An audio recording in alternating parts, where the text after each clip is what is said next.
Welcome to Career Tools. Today's topic, meeting a senior executive. Here we go.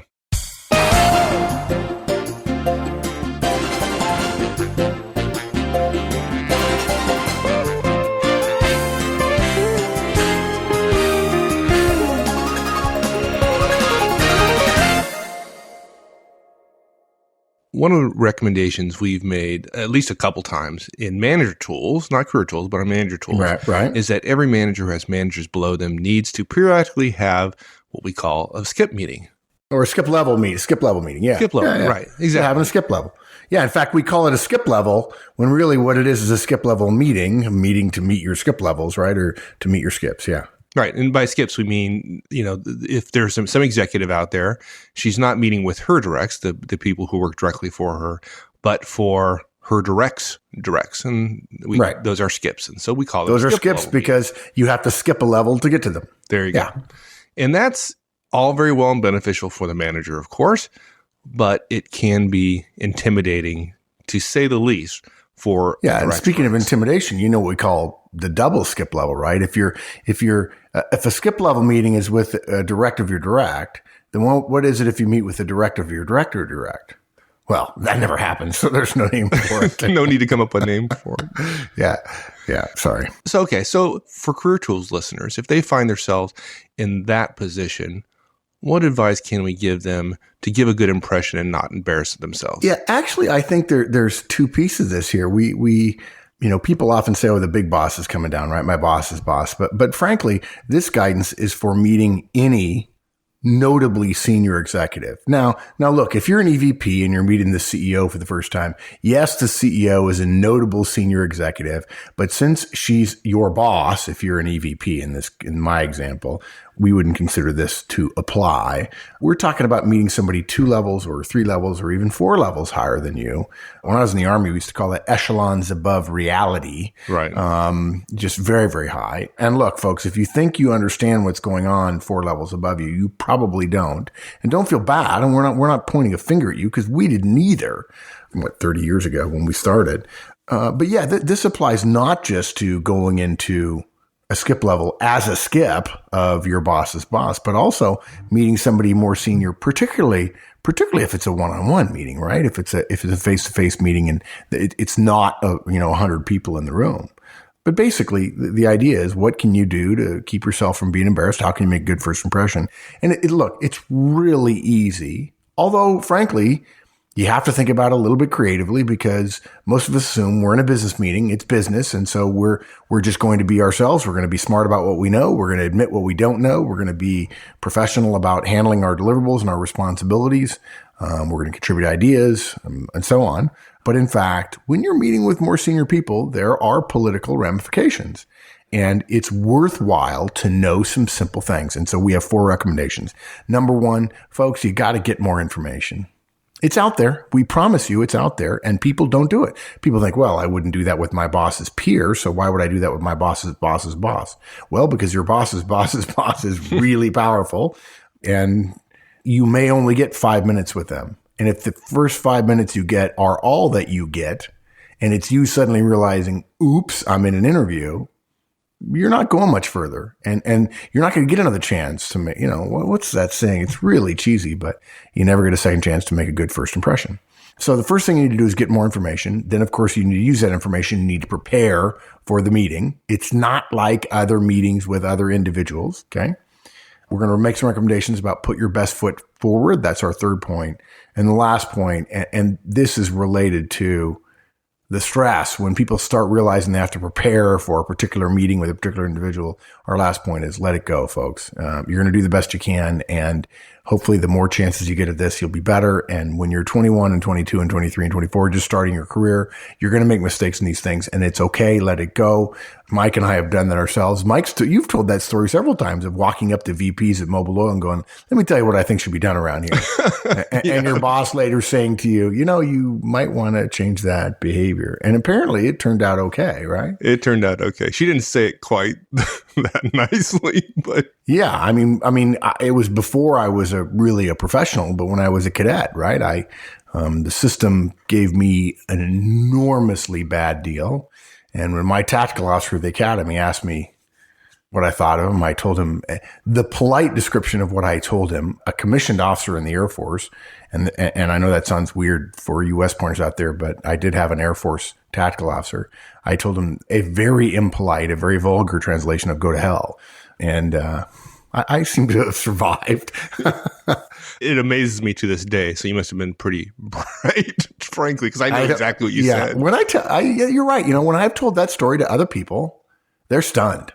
They're stunned that I wasn't just cashiered immediately.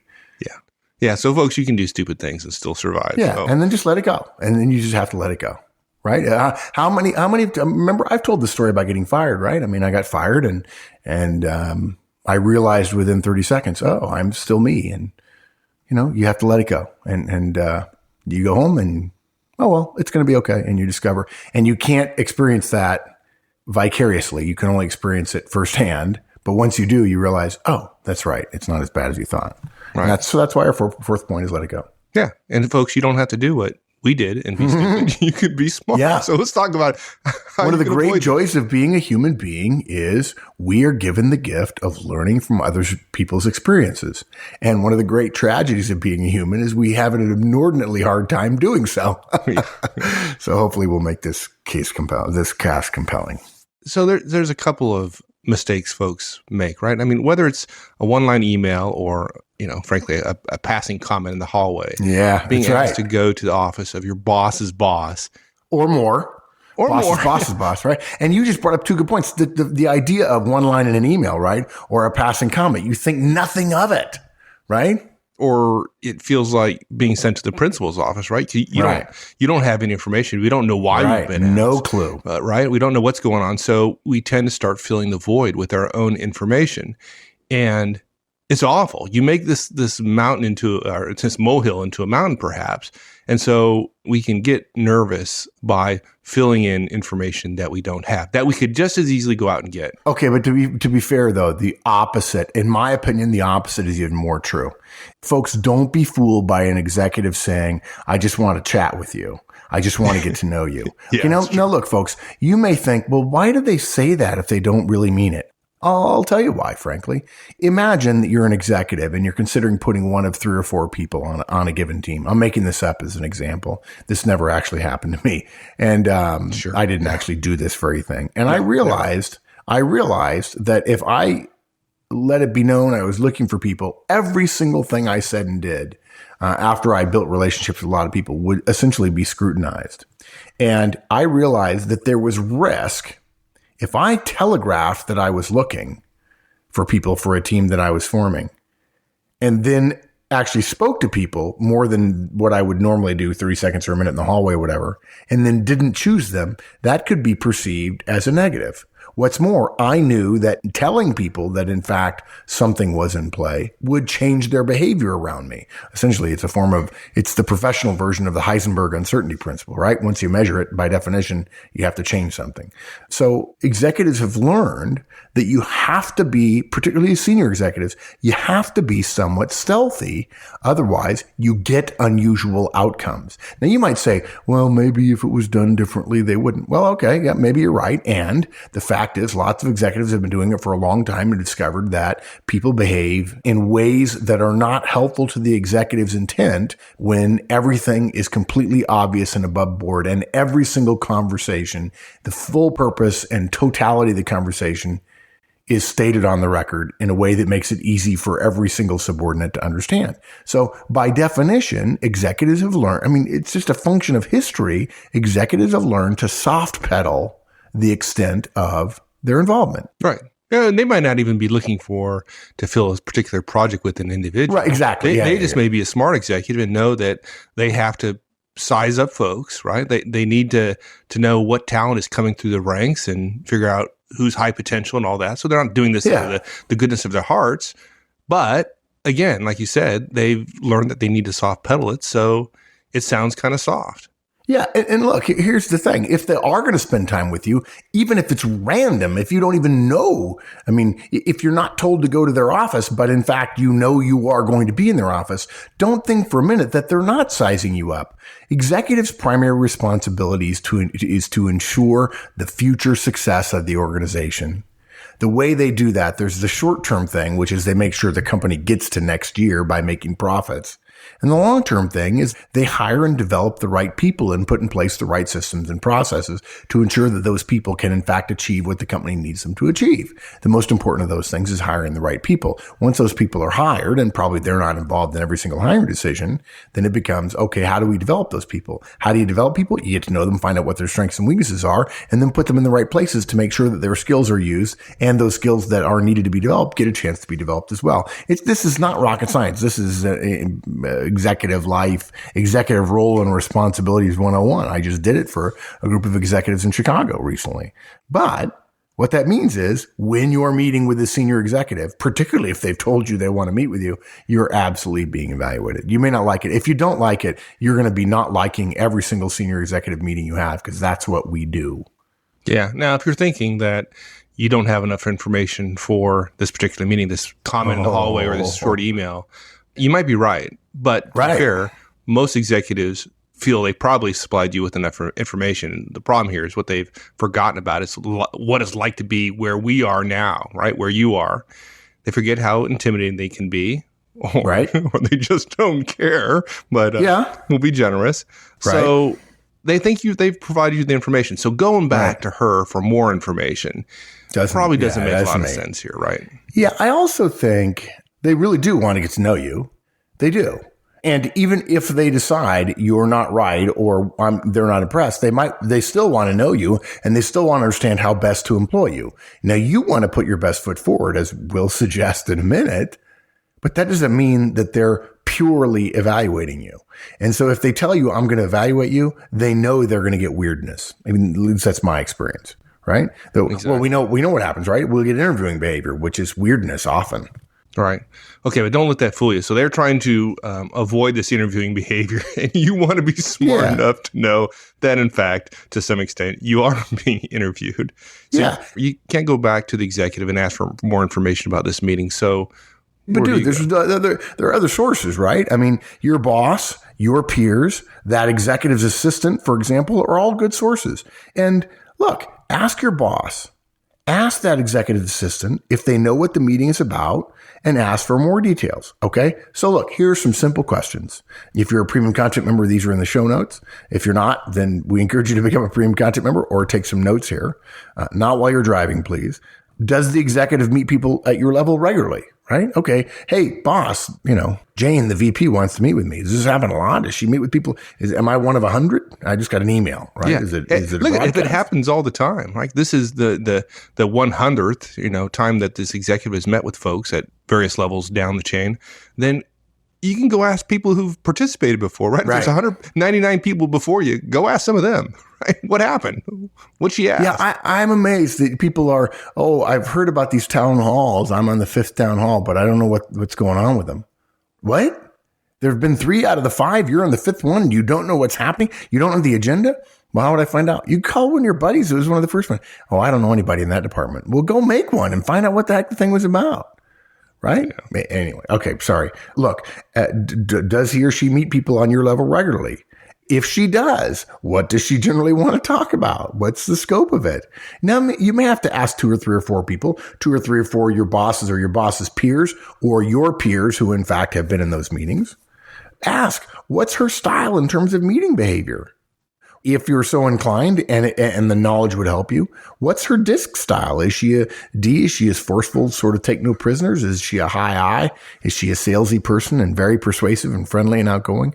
Is she a high S? Is she warm and fuzzy? Is she a great team leader and team member and always considering other people? Is she a high C? Is she the analyst, the accountant, the engineer, always right, always correct, and always prepared? And look, something else. Even if you get all those questions answered and you can go back to your boss and say, hey, boss, what does she generally look for when it comes to getting promotable people? I mean, what is she like? What does she want from other people? All things being equal. And I've alluded to it, but let me just make it crystal clear, folks. Our routine exhortation to you at Career Tools to have good relationships with others pays off here. 20 years from now, Career tools will continue to exist, and we will still be telling you, if you will build your network, everything else gets easier. It's probably the furthest, it's the most leverage you can have. It's the furthest thing out on the teeter-totter. I don't know what the European or South American or African version of a teeter-totter is, what word that is. But if you want to write me and tell me, I'd love to hear it. But, a fulcrum, a lever, what did Archimedes say? Give me a lever and a place to stand and I can move the world. Your relationships with others, your network, are a place that you can put your finger on a really long board and move a great deal, make things a great deal easier for you. The shorter your network, the closer you're standing to the fulcrum and the more effort you have to put personally into it to make a difference. Yeah, I don't think Archimedes was talking about a teeter-totter, by the way, but hey, whatever. Isn't that what, that's the picture I have in my mind, literally. When I think of Archimedes' principle, I think of Archimedes standing at the end of what looks like a teeter-totter, right? A long board with a little fulcrum in the middle of it. And he's got his finger on it. And he says, give me a place to stand and I can move the world. Am I making that up? Is that the wrong? Hey, or Zeus, are you correcting the fact that the Greeks did not call them teeter-totters? hey, Zeus, meet me over by the the teeter-totter. So I can move the world with the teeter-totter. Okay. Yeah. All right. Actually, So I'm pretty sure Zeus didn't need Archimedes to move his world, but that's okay. I couldn't help it. Yeah. Okay. So you gathered information, right? So now you can do what most folks don't do when going to these senior executive meetings is prepare. Yeah. You know about your organizations and your boss's mission, and now you can work out what you need to do to prepare.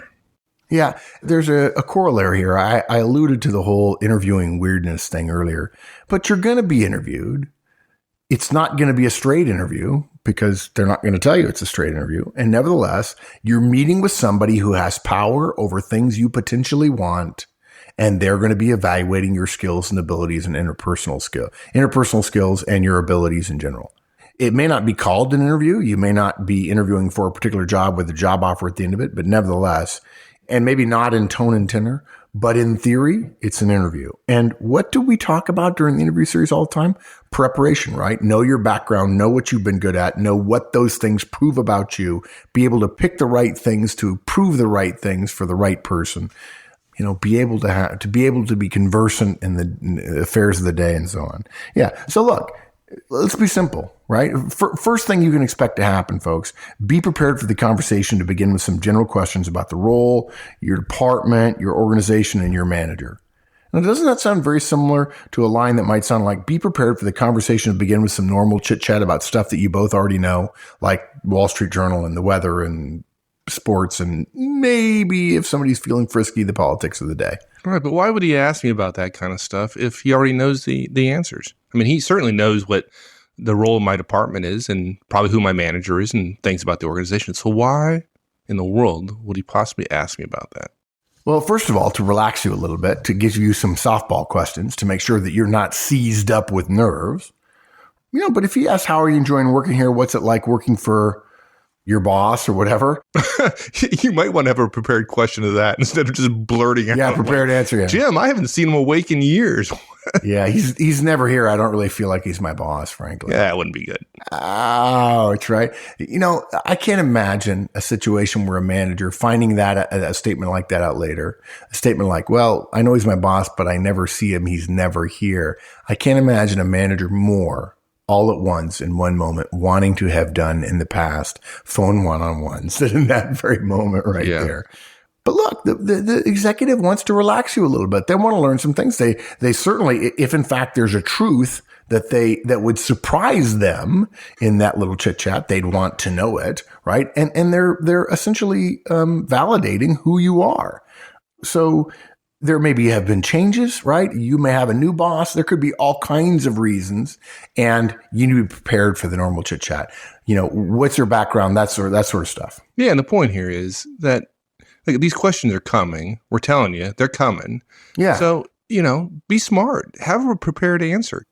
Look, you can rehearse your answers to those questions 1,000 times. And when you get in the meeting with the boss's boss, you're going to be nervous. You're going to forget about your memorized questions. They'll be at the back of your mind. And whatever you say, it's not going to come off as rehearsed. It's not. So just put that put that out. More rehearsing. How many times have we said that, right? More rehearsing will not make you sound rehearsed. You won't. There's simply no way. You will sound more prepared than anybody else.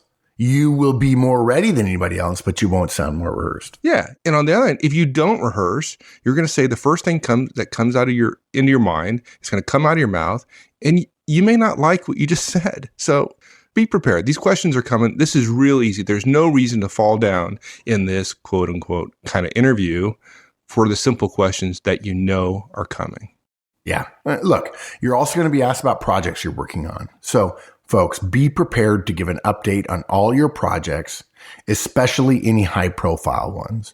If you think you're working on 10 projects, one of which has exposure across multiple divisions and the other 9 do not, that's the one you're probably going to be asked most questions about. Oh yeah, and it's a great opportunity. If there's something red or something that's bad that's going on in the project, and your boss has not had a chance to communicate that yet upwards, now's a great opportunity for you to show how smart you are and point that out to your boss's boss. I'm just saying, it's just an opportunity. Is that a little hint at an April Fool's cast for next year? Yeah, maybe I just saved it for that. Mike did not. Let me just full disclosure, folks. Mike did not mean what he just said. Do not throw your boss under the bus in the interest of appearing to be on top of things professionally. Yeah, folks, okay. Don't release anything. Voice. Yeah, don't say anything to your boss's boss or her boss or his boss that your boss doesn't know about first. Look, you need some sort of high level red, amber, green status for each project, an idea of the issues and the positives for each project. Okay. It's no more than a 2-minute, even a minute and a half on each one of your projects. This is no different than an update you would prepare for your boss, but you'll probably need to abstract up a level for the executive. She's probably going to be less likely interested in the details. Although, look, that isn't the case. So you should be well versed in your stuff. Don't give a minute-long answer and then just act as if nothing else is available to you. You may have to be willing to go into details. And if they're a high C, those of you who know desk, then you can expect more details. If they have a couple of big, thick folders in front of you and they ask about your projects, they probably know your projects better than you do. But the way you do it is, if you're asked about your projects, give a high-level overview first, and then ask if they want more detail. And if they do, be prepared to give that also. So look, and separate from your projects, be prepared to give an update on what we would call your top 3 activities and your contribution to your boss's top 3 activities. You know, I'm amazed at people. They say, this is what I'm working on. And executives say, well, how does that fit in with what your boss is doing? And they've never thought about it before. Now, they might say, oh, I think about it all the time. But when they're asked a question, they totally stumble. I argue that if you can't answer a question fairly smoothly, that's a legitimate concern in the sense that I can draw the conclusion you've not thought about that before. You cannot think what you cannot say. It's as simple as that. And so when it comes to being a professional, so be prepared to give an update on your top 3 and relative to your boss's stuff as well.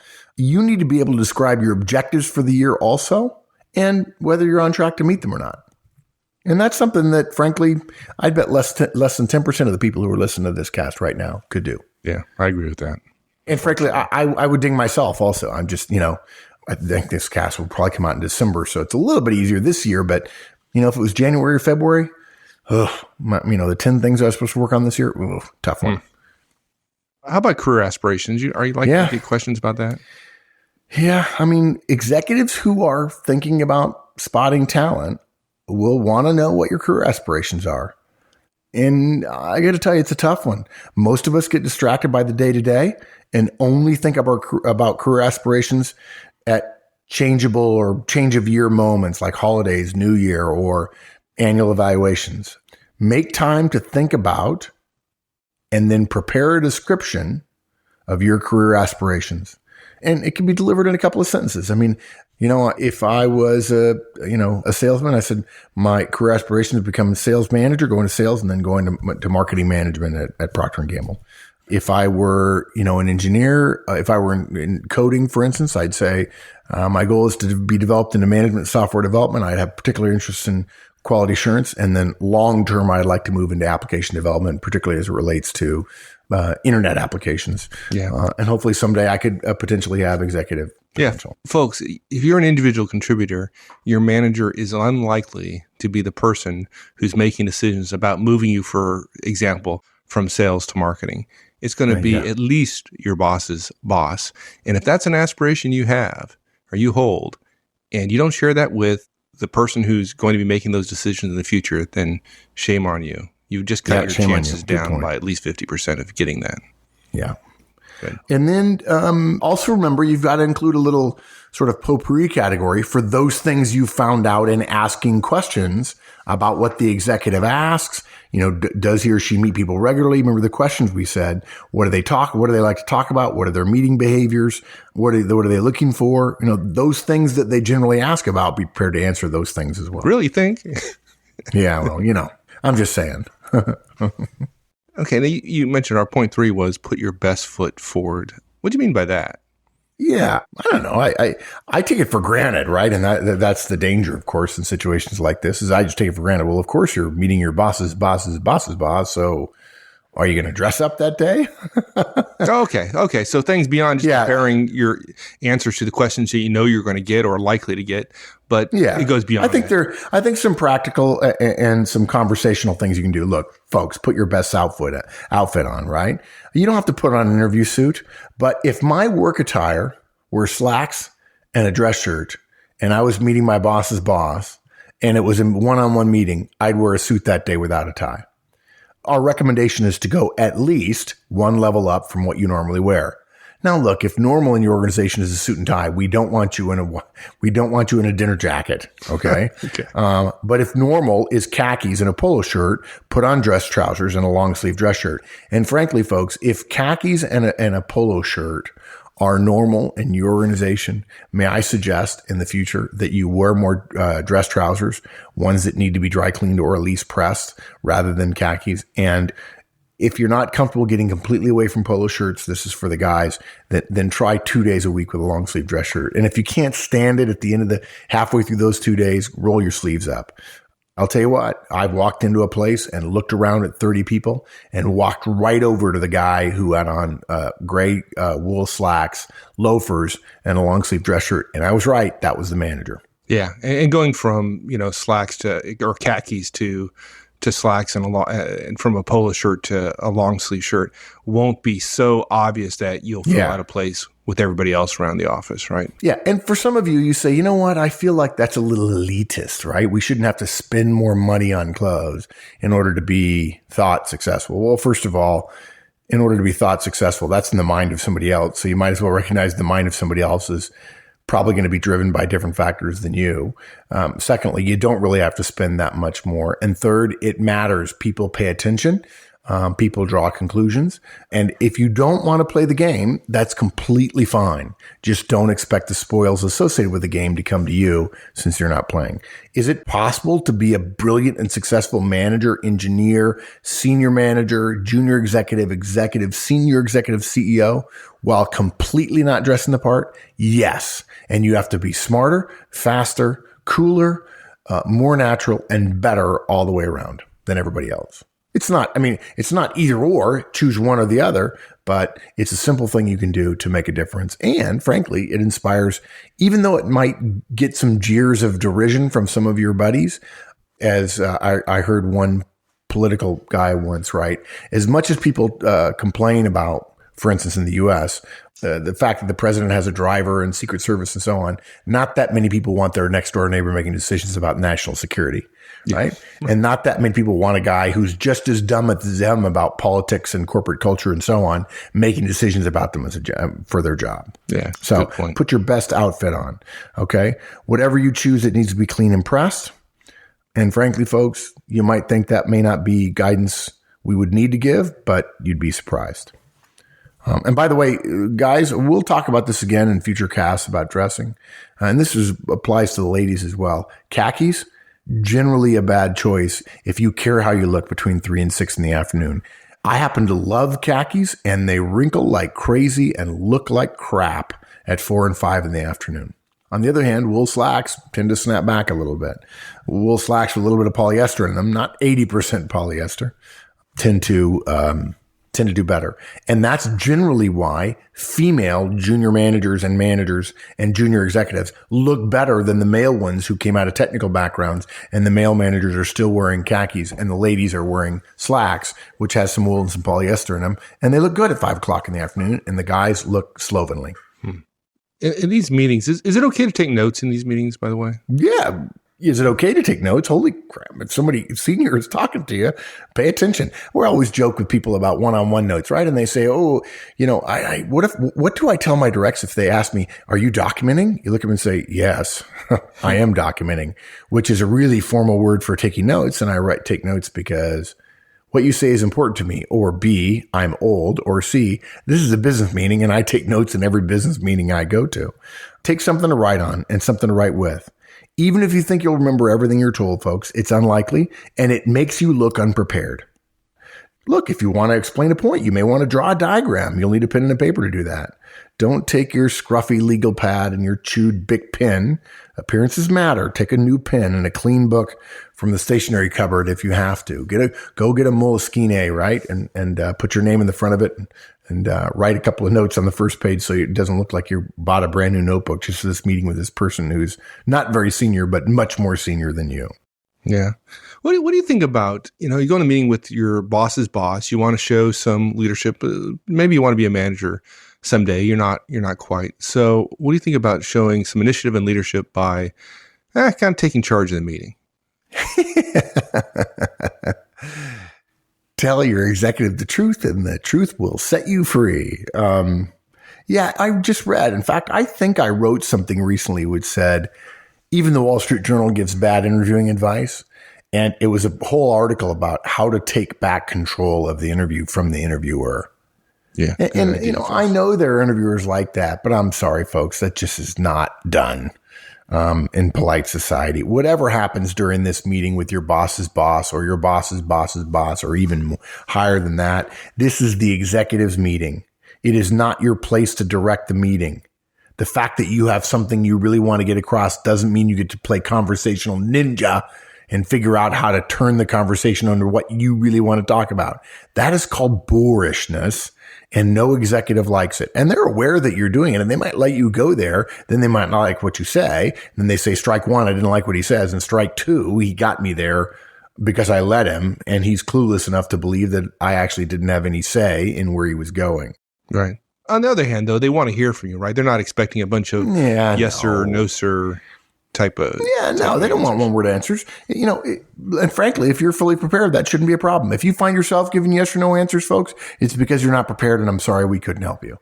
They expect answers, and guess what? Some of your answers are going to be wrong. Some of them you're going to disagree with them. But as we say all the time when it comes to interviewing, we don't want to hear what you want to tell us first. If we ask you a question, we expect our answer first. If you have a 3.0 GPA in the U.S., that's a B average throughout your college years. And let's say we really want a 3.2, which is higher, right? So a 3.0 wouldn't go over well. And you say, well, unfortunately, I ask you, what's your GPA? And you say, well, unfortunately, I had to study, I had to work hard through school because I lost my scholarship, got hurt. And then, my folks were sick, so I had to go home for a semester, made it hard to go back. And so unfortunately, I only got a 3.0 GPA. You will get on a scale of 1 to 10, about a 2 or a 3 for that answer. If, on the other hand, the answer is, my GPA was 3.0, I regret I didn't do more. I had to pay my way through school and I had to work. And unfortunately, my folks got sick my junior year. You'll get a 3.5 for that answer. Why? Because it's the answer we asked for, followed by a rational discussion about what happened. So we expect you to be prepared. We expect you to answer. Not all your answers are going to be the things we want to hear, but the last thing we want is for you to know that the answer you're prepared to give is not what we want to hear, and then for you to dance around what is the truthful and prepared answer. Right. This is not about total agreement. It's about being a professional. Okay, but let's talk about one exception, though, because I hate for somebody to listen to what you just said and then fall into this trap, which is if an executive asks you a question which you feel forces you to say something negative about your current boss or your team you're on, or your customers, or anything like that, this is the one point where you don't say anything. Right, yeah. I am telling you, folks, this is not the time to throw your boss or your team or anybody else under the bus. You may think you're that smart and you can get away with it. It doesn't work. So say something like, I'm not really involved in that, or I don't know any of the details, right? Those are some good avoidance strategies. Let's go even further. Let's help them a little bit more. Let's go even further and say your boss's boss says, well, actually, I'm sorry you work for Mac because I know he's got a temper, right? That's a really specific negative attack. And folks, whether your boss has a temper or not is not the point of that statement. Okay. It is how professionally you can handle it. And one way to do that would be to say something like, well, I wouldn't, even if it were my place, I wouldn't care to comment. Or something like, I can't imagine that's true. Even if that were true, I wouldn't say something out of professional respect. Or it's been my experience that we're pretty effective. Something along those lines that essentially avoids the conversation, the comment entirely. Or literally, as I did once, just if the comment is something like, well, Mac's got a bit of a temper, you just sit. Right? Now, if they say, do you think Mac has a temper? Then don't say no if in fact Mac does. Okay. Say, well, I wouldn't care to comment. Right.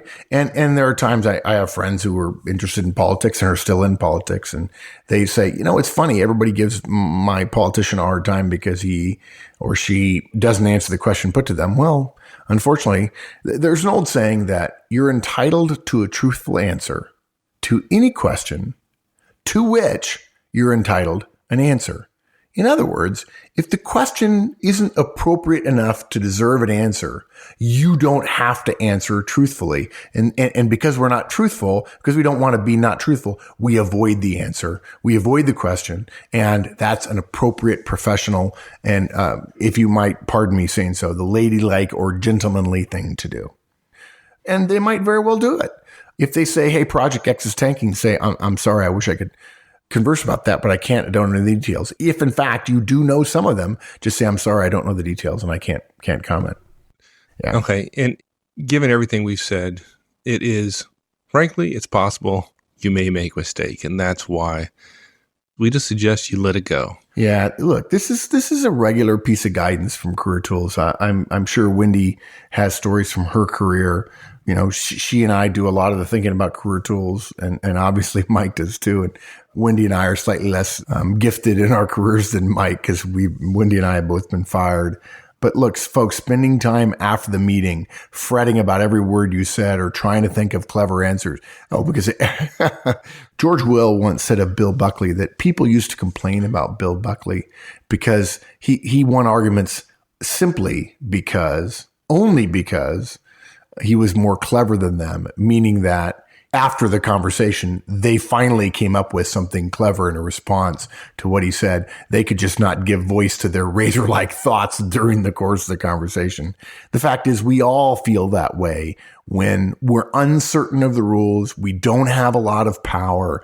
The outcome is not designed to be obvious to us. It's okay to feel like, there was a better answer. But while it's okay, if you spend long enough thinking about it, you will come up with very clever answers after the fact, and it'll only make you feel more miserable about things. Yeah. Don't do that. I was in a meeting with my boss's boss's boss's boss. And after a 45-minute meeting, he asked everybody in the room what he could do for them. And I was the last person to answer. And everybody else had said, hey, John, you're doing great. We're getting all the support we need. Thank you very much. Everybody else was smart except me. When he came to me, I said, believe it or not, you can stop wasting our time with these 45-minute meetings that have no purpose so I can get some real work done. Okay, folks, I said it. Okay, so let me just change my story. Apparently, Mike has been fired at one point before, or he worked for somebody who didn't have any. I don't know. And I survived. I got in a lot of trouble that day. There's no doubt about it. Nothing so exhilarating as being shot at and missed, apparently. And ultimately, this boss's boss ultimately ended up being a mentor of mine. So it turned out okay later on. But, you know, for the next week, I had an uncomfortable life. But it's not the end of your career. You can make mistakes. And nobody listening to this show is as dumb as I was and would say such a thing. So whatever you do, you're going to be just fine. Let it go. Yeah. Yeah. And, look, most executives, frankly, are better than other people at making people feel relaxed and conversational. But sometimes some executives aren't. Wendy used to recruit for a senior director who, when he was finished with the conversation, would stand up and walk to the door, often when Wendy was still mid-sentence. She's told me this before, right? All she could do in that situation was pick up her stuff, thank him for his time, and laugh with her friends afterwards that the guy was socially clueless, but professionally had the power, and he was done with her, and it made no sense to keep talking and assert herself when, in fact, she had no power to assert herself. Look, sure, there's a place for reviewing your performance, deciding what went well, what you could have done better. It's a simple hot wash on your own. It takes 2 minutes. Make a note in whatever tracking mechanism you have for improving your performance in the future, and let's hope you have one, and then just let it go. You can't change the past. There's no point in trying. And that's it. So 4 things. Get more information. And there is more information out there, whether it be your peers or your boss or your boss's peers or other people who work for this person or the admin of the executive. Spend some time preparing for those questions you're going to get and for those questions that tend to come up based on some of your research. Put your best foot forward, dress well, be prepared, and so on. And then, folks, breathe in, breathe out, move on, as Jimmy Buffett said. Look, senior executives' impressions of you will make a difference in your career. We know some of you don't like that. But it's a fundamental principle. It's the equivalent of gravity. It's always on and not to be negotiated with. Okay.